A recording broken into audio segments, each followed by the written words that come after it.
यहाँ आपके दोस्तों ने चिड़िया आ गई है एक नई कहानी लेकर।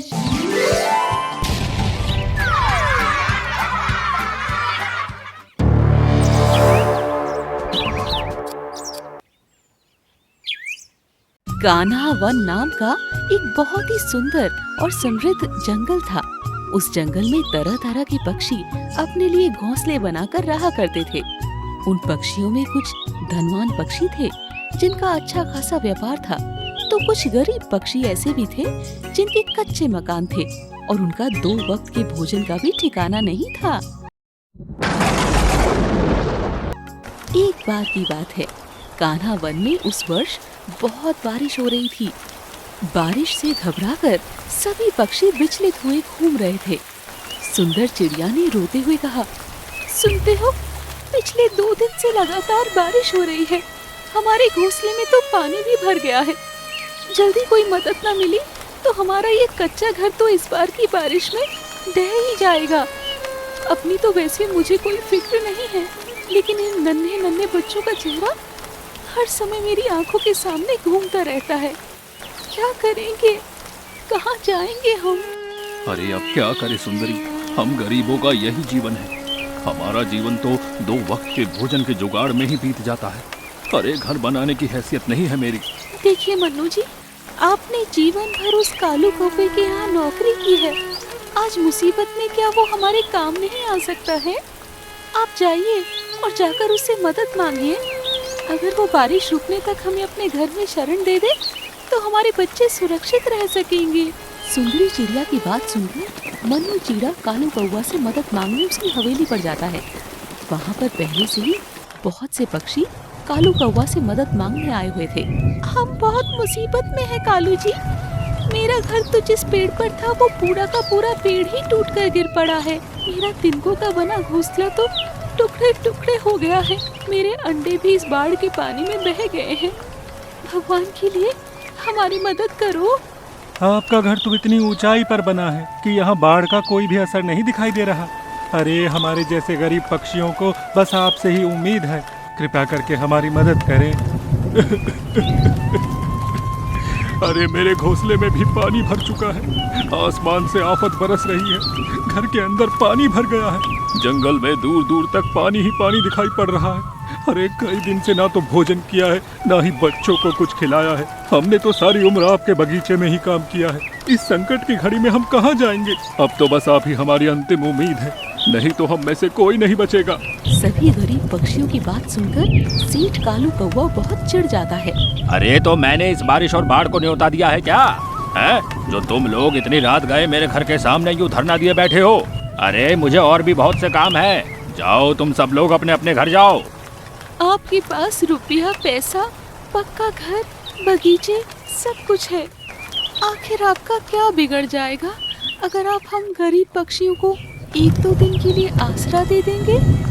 अगर आप मना कर देंगे तो हमारे हंसते खेलते परिवार बर्बाद हो जाएंगे। सभी पक्षी कालू कौवा के सामने बहुत रोते गिड़गिड़ाते हैं, लेकिन कालू कौवा के ऊपर कोई असर नहीं होता। वो अपना महल नुमा घर का दरवाजा बंद करके अंदर चला जाता है। सभी पक्षी रोते हुए अपने अपने घोंसलों की ओर लौटने लगते हैं। उसी रात को भयंकर तूफान आता है जिसमें पूरा जंगल बाढ़ में डूब जाता है। सभी गरीब पक्षियों के घोंसले टूटकर बाढ़ के पानी में बह जाते हैं। छोटे छोटे बच्चे, अंडे और न जाने कितने ही पक्षी उस बाढ़ के पानी में डूबकर अपना जीवन खो देते हैं। लेकिन पक्के घरों में रहने वाले पक्षियों को उन बाढ़ से मरने वाले पक्षियों से कोई सहानुभूति नहीं होती है। यूं ही कुछ दिन बीत जाते हैं। एक दिन कालू कौवा अपने आलीशान घर में सो रहा होता है। सोते हुए अचानक ही वो जोर जोर से चिल्लाने लगता है, अरे बचाओ, बचाओ, मेरा दम घुट रहा है, कोई मुझे बचाओ। कालू कौवा को लगता है जैसे वो पानी में डूब रहा हो। कालू कौवा की चीखने की आवाज़ें सुनकर उसकी पत्नी भूरी कौवी दौड़ती हुई वहाँ आ जाती है। अरे क्या हुआ आपको? उठिए, उठिए ना। आखिर यहाँ बिस्तर पर इतना पानी कहाँ से आ गया? आप चिल्ला क्यों रहे हैं? भूरी कौवे के कालू कौवा को जोर जोर से हिलाने पर कालू कौवा जाग जाता है। अरे भूरी, मैं बच गया। अरे मैं बच गया भूरी। लेकिन आपको हुआ क्या था? क्या बात है, बताइए ना। ये आपके चारों तरफ पानी कैसे आ गया? अरे क्या बताऊं भूरी, आज तो मुझे लगा कि मैं भगवान को प्यारा हो जाऊंगा। अरे मैं डूब रहा था, मेरे बिस्तर के आसपास न जाने कहां से पानी ही पानी आ गया था। धीरे धीरे पूरे कमरे में पानी भर गया। अरे मैं चाहकर भी यहाँ से बाहर नहीं निकल पा रहा था, मेरा दम घुट रहा था भूरी। अरे एक पल तो ऐसा लगा जैसे सब कुछ खत्म हो गया। क्या बात कर रहे हैं कालू जी, यहाँ तो कोई पानी नहीं भरा है। आपने जरूर सपना देखा होगा। सपने को हकीकत समझकर बेकार ही घबरा रहे हैं आप। अगर ये एक सपना था तो मेरा पूरा शरीर पानी में भीगा हुआ कैसे है? ये देखो भूरी, मेरा पूरा बिस्तर भी पानी से भीगा हुआ है। कालू की बात सुनकर भूरी भी सोच में पड़ जाती है। 2 दिन बाद कालू कौवा का बेटा सुबह स्कूल जाने के लिए निकलता है। अरे आज तो बहुत गर्मी है, लगता है जैसे सारे पंख ही झुलस जाएंगे।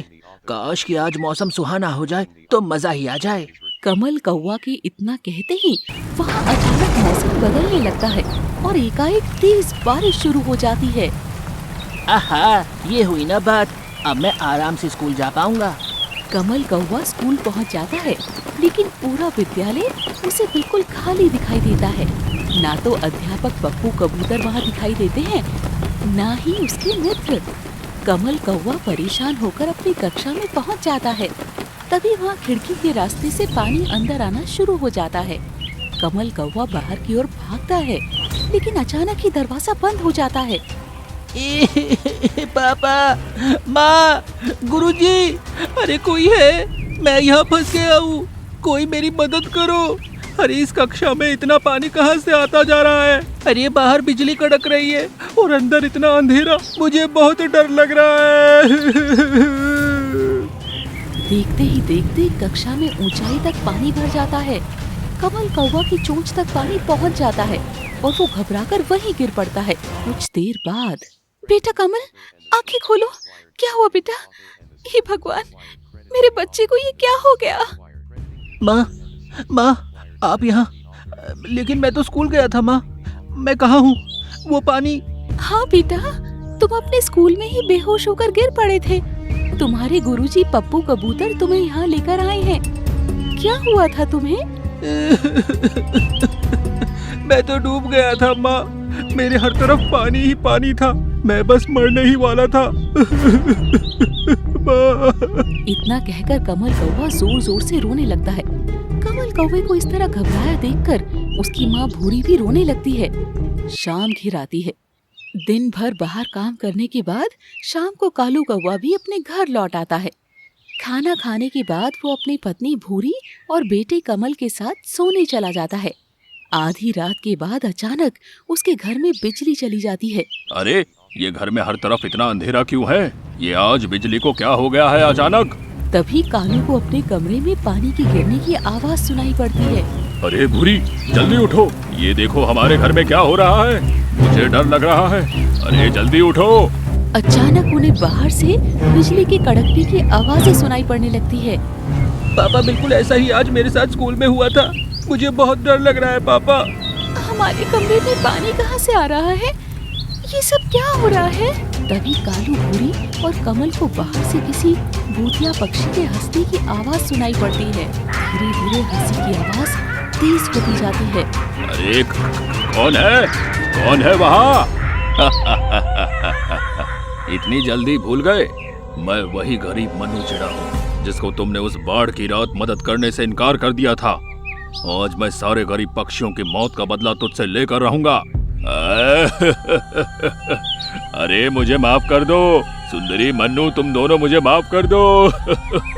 आज तुझे पता चलेगा, अपने सामने अपने परिवार को मरता देख कैसा लगता है। उस अंधेरी रात में जब बाहर बिजली कड़क रही थी और हम सब उस पानी में डूबकर मर रहे थे, तू चैन से अपने घर में सो रहा था। आज तू इस भूतिया बाढ़ में डूबकर मरेगा और हम यहाँ बैठकर तमाशा देखेंगे। कालू कौवा अपनी गलती के लिए बहुत माफी मांगता है, लेकिन वो भूतिया बाढ़ बढ़ती ही जाती है। धीरे धीरे पानी उनके कमरे को पूरी तरह से डुबो देता है। कालू के परिवार की चीखों को सुनने के लिए भूतिया पक्षी वहीं खड़े रहते हैं और अंत में उस बाढ़ में डूबकर कालू के पूरे परिवार की मौत हो जाती है। कालू की मौत के बाद सब कुछ सामान्य हो जाता है और भूतिया पक्षी अपनी मौत का बदला लेकर वहाँ से गायब हो जाते हैं। यहाँ आपकी दोस्तूनी चिड़िया आ गई है एक नई कहानी लेकर।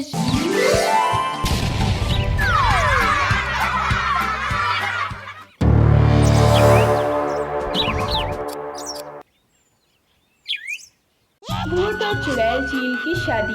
ये कहानी एक खूबसूरत से आशियाने की है, जहाँ एक झुमरू नामक चिड़ा अपनी बूढ़ी माँ चमेली चिड़िया के साथ एक छोटे से घोंसले में रहता था।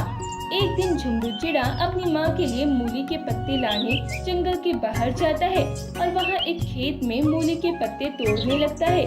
तभी वो खेत का मालिक कालू कौवा झुमरू चिड़े को पकड़ लेता है। तेरी इतनी हिम्मत चिड़े कि तू मेरे खेत से मूली के पत्ते तोड़ रहा है। अरे हम यहाँ इतनी मेहनत से खेत में फसल पेरते हैं और तुम जैसे निठल्ले पक्षी आकर हमारे खेत की फसल बर्बाद करके चले जाते हो।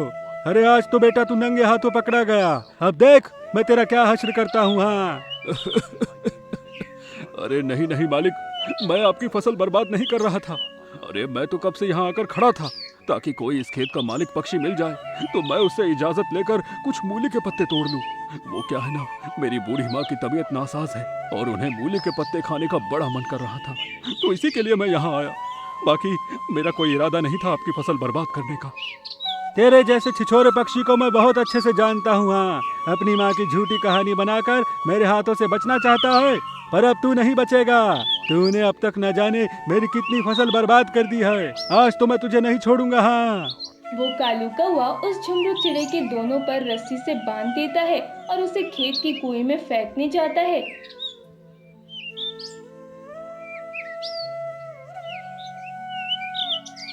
अरे मेरी बात तो सुनो कौवे भाई, आपको जरूर कोई गलतफहमी हुई है। अरे मैं वो नहीं हूँ जो आप समझ रहे हैं। अरे मैं तो पहली बार आपके इस खेत में आया हूँ। अरे मेरी बात तो सुनो। मुझे तेरी कोई बकवास नहीं सुननी है। 3 दिन तक कुएं के पानी में डूबा रहेगा ना, तब जाके तेरी अकल ठिकाने आएगी। हाँ। तभी वो कालू कौवा झुमरू चिड़े को धड़ से कुएं में फेंक देता है। झुमरू चिड़े के दोनों पर रस्सी से बंधे हुए थे, इसलिए वह उड़ ही नहीं पा रहा था। अरे बाप रे, ये तो बड़ा ही ठंडा पानी है। अब मार इसी कुएं में। झुमरू चिड़ा धड़ से कुएं के पानी में गिर जाता है। कालू कौवा वहाँ से चला जाता है। देखते ही देखते रात हो जाती है। झुमरू चिड़ा उसी कुएं में था। इधर उसकी माँ चमेली चिड़िया झुमरू चिड़े के आने की राह देख रही थी। अरे इतनी रात हो गई पर अब तक झुमरू पुत्र घोंसले में नहीं आया। देखते ही देखते सवेरा हो जाता है। रात भर पानी में रहकर झुमरू चिड़े की वही मृत्यु हो जाती है। जब कालू कौवा ये देखता है तो वह बहुत घबरा जाता है और वो जंगल के सारे पक्षियों को झूठ बोलकर अपने खेत में बुलाता है और ये कहता है कि किसी ने इस चिड़े को मेरे कुएं में बांधकर फेंक दिया और जिसके बाद इसकी मृत्यु हो गई। चमेली चिड़िया को जब ये पता चलता है तो वो ये सदमा बर्दाश्त नहीं कर पाती और वो भी इस संसार से चली जाती है। देखते ही देखते कई दिन गुजर जाते हैं। अचानक एक रात उस आशियाने में एक भयानक चुड़ैल चील प्रकट होती है।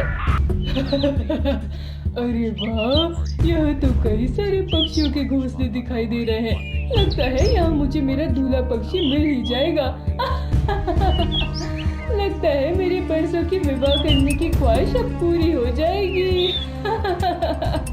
वो चुड़ैल चील एक पक्षी की तलाश में थी जिससे वो विवाह कर सके। उस चुड़ैल चील ने अब तक कई सारे जंगल के पक्षियों को तबाह व बर्बाद करके रख दिया था। अब वो इस आशियाने में आ चुकी थी। चुड़ैल चील वहीं खड़े रहकर हंसी जा रही थी। तभी एक चंपू नामक तोता उड़ते हुए अपने घोंसले की ओर जा रहा था। उस तोते को देखकर वो चुड़ैल एक प्यारी सी तोती का अवतार ले लेती है और उस चंपू तोते को आवाज लगाती है। अरे ये अफसर कौन आ गई? जी सुनिए तोती जी। अरे ये अप्सरा कौन आ गई हमारे आशियाने में? चलो चल के देखते हैं। चंपू तोता उड़ता हुआ उस चुड़ैल चील के पास आता है जो कि एक तोती के अवतार में थी। वो चंपू तोता उस चुड़ैल चील का अवतार देखकर उस पर लट्टू हुए जा रहा था, पर उसे ये नहीं पता था कि इस खूबसूरत सी तोती के पीछे कितना जी भयानक कहिए, चेहरा आपने छुपा मुझे है। बुलाया? तोते जी, क्या आप मुझसे विवाह करोगे? ये बात सुनकर तो चंपू तोते के सर पर चारों ओर तितलियां उड़ने लगती है। वो तो मन ही मन खुशी के मारे कूदे जा रहा था। अरे ये मैं सपना तो नहीं देख रहा हूँ ना। नहा लो, नहाए और सीधे ब्याह की बात। अरे कहीं मैं खुशी के मारे यहीं न गिर पड़ूं। अरे क्या खूबसूरत तोती है रे ये। क्या हुआ तोते जी, आपको मैं पसंद नहीं आई? अरे पसंद? अरे तुम्हें देखकर ही मैं खुशी के मारे पागल हुए जा रहा हूँ। मुझे भी तुमसे ब्याह करना है। तो चलिए फिर यही कर लेते हैं विवाह। अरे ये तो बड़ी तेज लग रही है। लगता है अब तो मेरा भाग्य चमकने वाला है।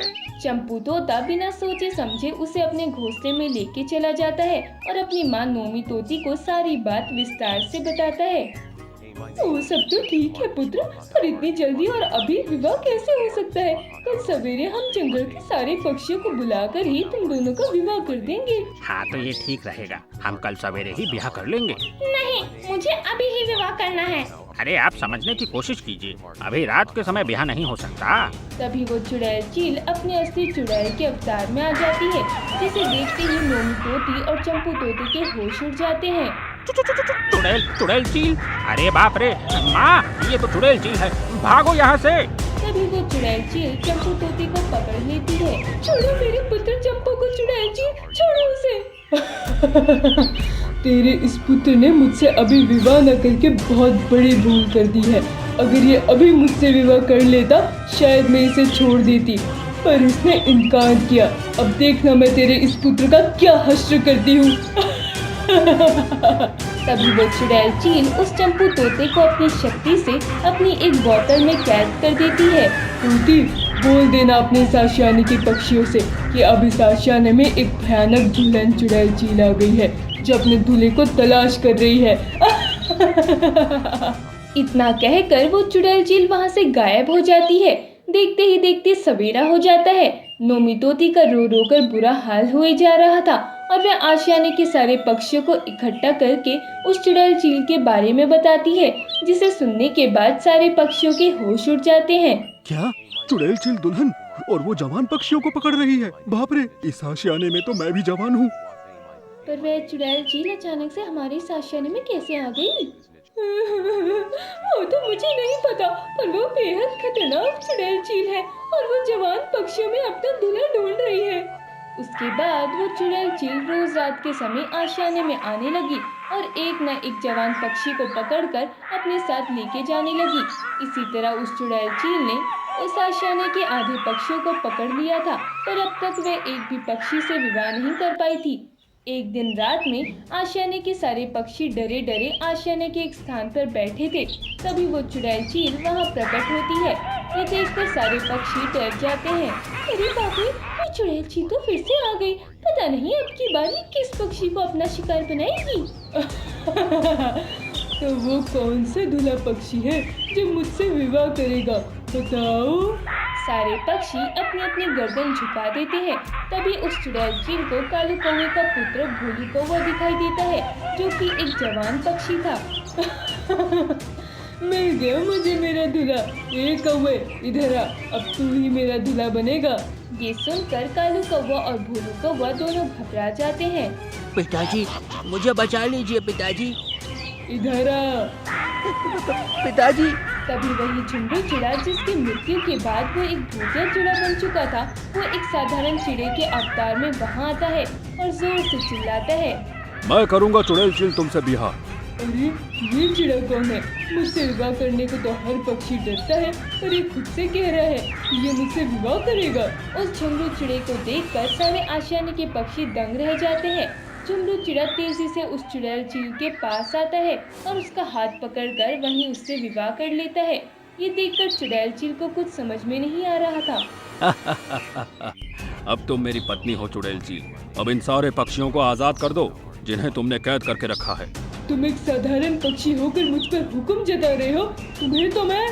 तभी वो चुड़ैल चील झुंडू चिड़े पर वार करने लगती है।